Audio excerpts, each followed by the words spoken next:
month goes a very long way with funding the business. So I'm gonna come back to that. Who else wants to share something else that they're gonna go ahead? Phone bill. Phone bill. So how are you gonna save on that? Get more cheaper plans if you get those higher end company plans. And then how much you think you'll save on that each month? Around 90. Oh, that's good. That's a good that's a good savings. Anybody else? Go ahead. Oh, okay, got you. So how much should that save you each month? Like 50, 80. Oh, that's pretty good too. All right.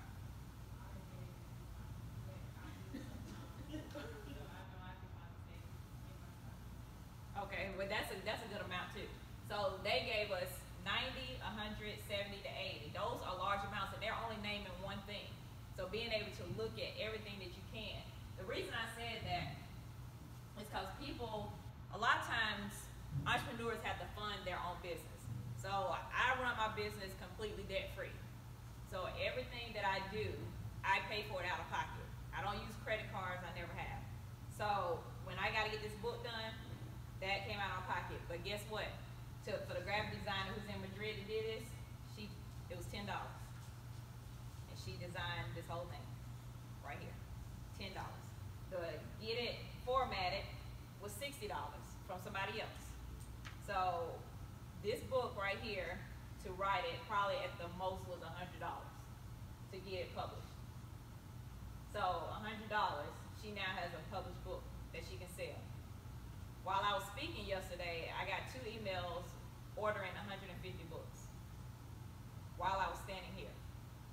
So your $100 can end up being thousands of dollars because you decided to one day say, enough is enough. I'm not going to eat out. I want to make $1,000. And that $100 just went to that.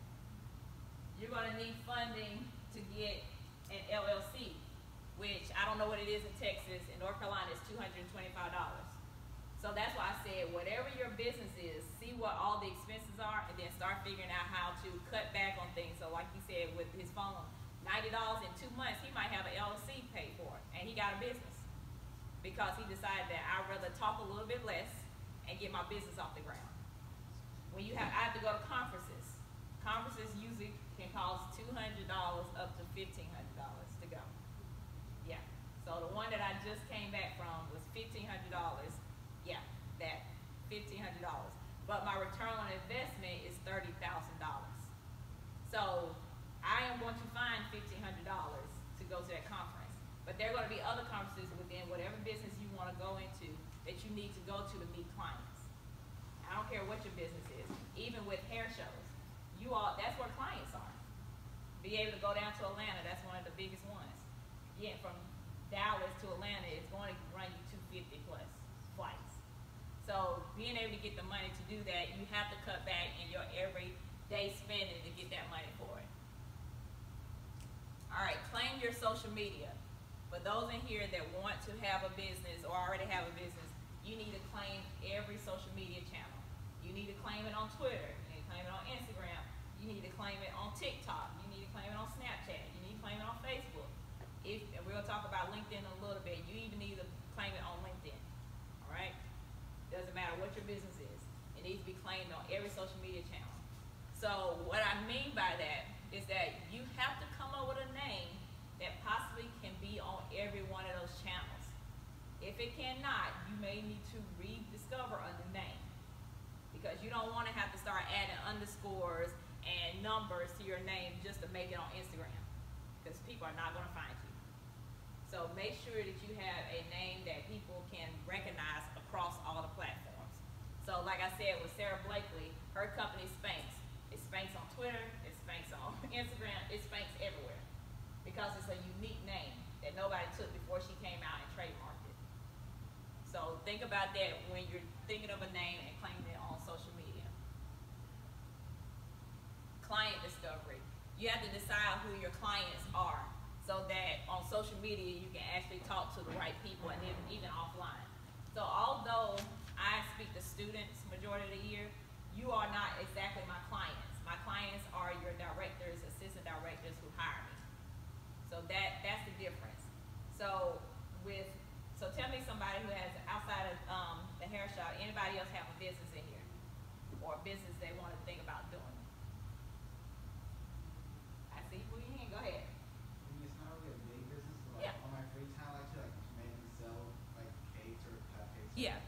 So maybe in the future it might be a bakery or a food truck with desserts.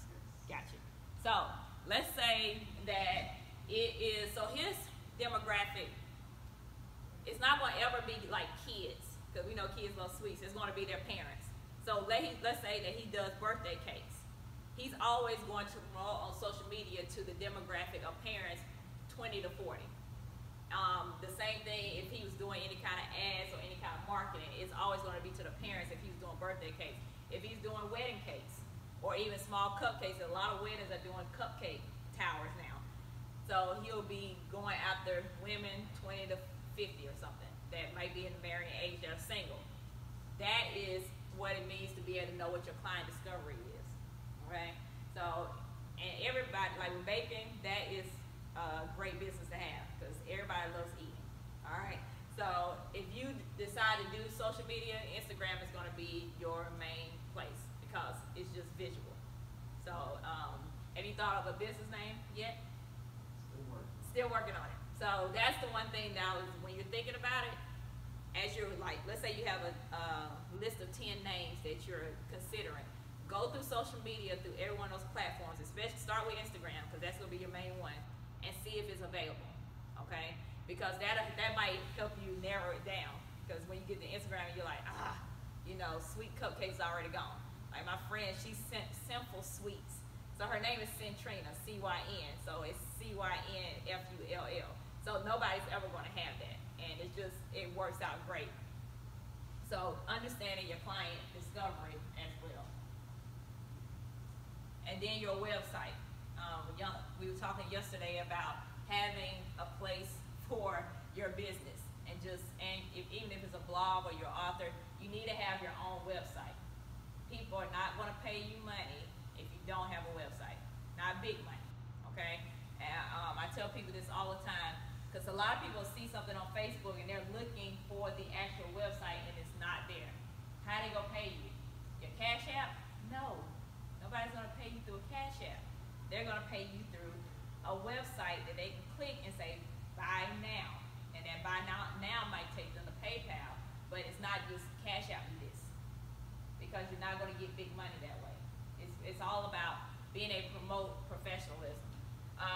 Some places that you can go, WordPress is a website. I use Wix, W-I-X, Wix. So if you're serious about your business, Wix is about $14 a month. And it's very easy to do. You do not need anybody to code it for you.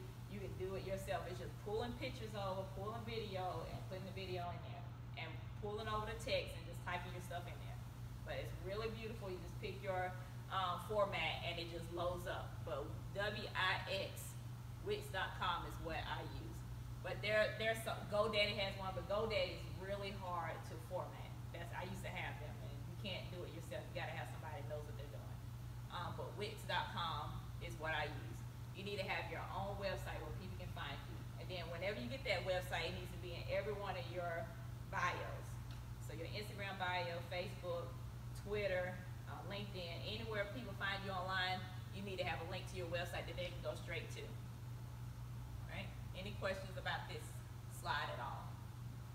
Go ahead. Is client discovery the same as like your target market? Yeah, target market. Yeah, so your target market, who you're going to go after. Because like you had young girls on your page, but your target is actually their mothers. Yeah, so that's the difference is when, because you'll be targeting them. Like if you ever run, you all see your Facebook and Instagram ads, if you ever run ads on any of those platforms, then you're going after probably 25 to 40 women. That'll be the actual target market because they have little girls. And they even go, Facebook goes even further, and you can actually put moms 25 to 40.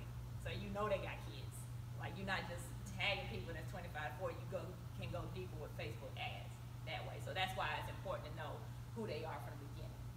Like, and the good thing about it with client discovery is that before you even start, look through all your clientele and go through it, like even with your pictures, like who do I have the most of, and who pays me the most money, which group pays me the most money, and then actually write that down. Then that's my highest group. Then I need a middle group and then the lowest group, because then you will start putting your efforts towards the place that brings you the most money.